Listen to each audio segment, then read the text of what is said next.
We're going to do a unit called focus, which is how to organize information to be heard and how to organize information that can be understood and retained. For those of you in any kind of management or supervisory position, you are giving information to people which is in turn going to be passed on. And so the clarity of that information becomes extremely important. So I've been doing research over the past, I guess, 15 years on memory, how people's sensory and short-term memory functions, and how people actually remember things. So my notion is that it's very useful to have your own personal database or library about key issues. So for example, you teach security? Anti-fraud. Anti-fraud. So there's probably probably have a whole vocabulary around anti-fraud.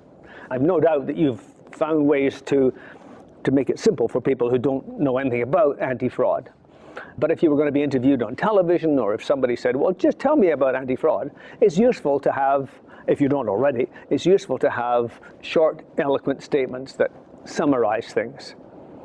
So this is based on the limitations of people's short-term memory and how we can cause people to rehearse or replay or have strong images connected to it so it transforms to longer-term memory. So the working memory is a bit like RAM, and long-term memory is a bit like your hard drive. So you're putting things into people's short-term memory, and then you help them to process it so it goes to longer-term memory. That's the idea. Works quite well, actually. What problems do you have when it comes to answering questions, unexpected questions? What happens to you under pressure when you have to answer an unexpected question? Your heart beats faster. Aha! That's the basic anxiety thing, yeah? What about the content? Anna? Well, sometimes the best answer comes later.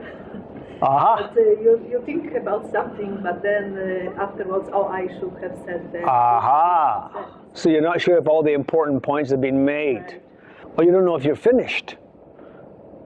Or if you missed something out. See, the pressure usually comes not from you not knowing what to say. You've got lots of things you could say. It's the pressure to choose what to say and how much to say and how to begin it and how to end it.